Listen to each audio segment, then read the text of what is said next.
Ndoshta shumë prej jush e kam parë filmin Hachiko, historia e një qeni, me aktorin Richard Gere. Një film që të prek në shpirt dhe të lë pa fjalë, një histori që nuk është trillim, por realitet. Filmi është bazuar në jetën e vërtetë të një qeni të quajtur Hachiko që priti për vite të tëra kthimin e të zotit të tij, edhe pasi ai kishte vdekur. Ishte Japonia e viteve 1920. Një profesor dhe qeni i tij shkonin së bashku çdo ditë në stacionin e trenit Shibuya. Profesori hipte në tren për në punë, ndërsa Hachiko priste kthimin e tij pas dite, derisa një ditë profesori nuk u kthye më. Por Hachiko nuk e dinte që miku i tij kishte ndëruar jetë, dhe a e dini çfarë bëri? Ai vazhdoi të pres ditë pas dite, vite me radhë. Nëse jeni një adhurues i kafshëve dhe historive të vërteta, qëndroni me videon ton deri në fund. Në fillim të viteve 1920, në qytetin e zhurmshëm të Tokios, jetonte një profesor i qetë dhe i përkushtuar i universitetit, i quajtur Hidesaburo Ueno. Ai ishte një njeri i thjeshtë por me zemër të madhe, dhe një nga gëzimet më të mëdha të jetës së tij ishte qeni i tij besnik Hachiko. Ai kishte lindur në prefekturën Akita të Japonisë. Që kur Hachiko hyri në jetën e tij, një lidhje e veçantë dhe e pazakontë u krijua mes tyre. Nuk ishte thjesht marrëdhënia midis një njeriu dhe një kafshë shtëpiake. Ishte një dashuri e pastër, një lidhje shpirtërore që rritej çdo ditë. Çdo mëngjes, pa përjashtim, profesori dhe Hachiko e nisnin ditën së bashku. Të dy niseshin nga shtëpia dhe ecnin njëri pranë tjetrit derisa të arrinin në stacionin Shibuya, një ndër nyjet më të rëndësishme të Tokios. Profesori hipte në tren për të shkuar në universitet, ndërsa Hachiko nuk largohej menjëherë. Ai ulej me qetësi në të njëjtin vend si të ishte pjesë e rutinës së udhëtarëve. Ai e dinte saktësisht kohën kur treni kthehej, dhe çdo pasdite me sy të plot shpresë, ai priste njeriun e tij të zemrës të zbriste nga treni. Me bishtin që tunde dhe vështrimin që ndriçonte nga gëzimi, ai dilte përpara profesorit. Të dy ecnin së bashku drejt shtëpisë. Kjo skemë përsëritej çdo ditë, një rutinë që përkudo që e shihte dukej si një film, por për ta ishte thjesht dashuri, përkushtim dhe besnikëri. Për Hachikon, ai udhëtim deri në stacion nuk ishte detyrë, ishte një premtim i përditshëm, një rit që shprehte lidhjen që kishte me të Zotin. Një ditë, që dukej si çdo ditë tjetër, u kthye në fundin e gjithçkaje. Profesori Ueno shkoi në universitet, por nuk u kthye më kurrë. Ai vdiq pa pritur në punë nga një atak kardiak. Askush nuk e kishte pritur këtë tragjedi.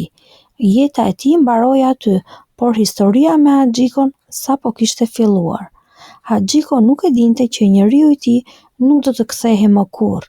Të nesërme, ashtu si gjithmonë, ai shkoi në stacionin Shibuya, ul në vendin e zakonshëm dhe priti. Priti me sytë e drejtuar në trenat që vinin, me shpresën se fytyra e dashur do të shfaqej nga turma. Por ajo fytyrë nuk u pa më. As atë ditë, as ditën tjetër.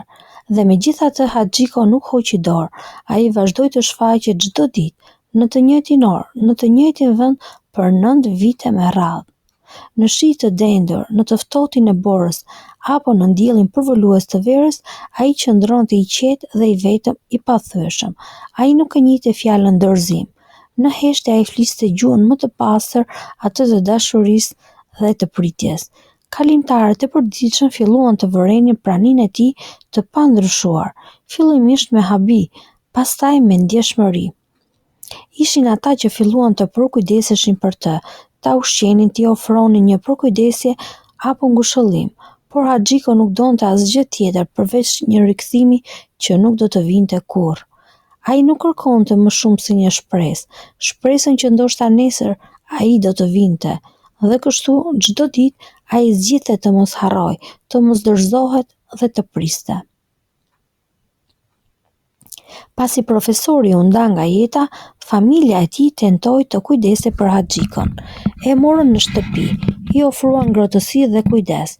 por zemra e tij ishte e lidhur me një vend të vetëm, stacionin e trenit, aty ku e kishte parë për herë të fundit njeriun që donte më shumë në botë. Sa herë që ato e mbani në shtëpi, ai arratisej dhe gjithmonë shkonte në të njëjtin vend, ulej në të njëjtin pikë, në të njëjtin orë, aty ku kujtimet jetonin ende, aty ku shpresa nuk ishte vdekur ende për të. Vitet kaluan, Hachiko bë pjesë e përditshmërisë të stacionit Shibuya. Njerëzit nuk kalonin më thjesht pranë tij, ato ndalonin, e shikonin, prekeshin thellë nga besnikëria e tij e pashpjegueshme. Ai nuk fliste, por çdo xhest i tij tregonte një histori që mund të prekte zemrat. Shumë shpejt Hachiko nuk ishte vetëm një qen. Ai u kthye në një simbol kombëtar, një shembull i dashurisë që nuk kërkon shpërblim, përkushtim, por as nuk ndalet përballë vdekjes. Në vitin 1935, 9 vite pritje e ndërprerë, zemra e Hachikos pushoi së rrahuri. Ai vdiq në vendin ku kishte pritur çdo ditë, me shpresën që do ta shihte sërish mikun e tij. Por historia nuk mbaron këtu. Sot, në stacionin Shibuya qëndron një statuj bronzi në kujtim të një qeni që nuk e harroi kurrë të Zotin. Një shenjë e përjetshme për brezat e ardhshëm, që na kujton se dashuria e vërtetë nuk matet me kohë, por me zemër.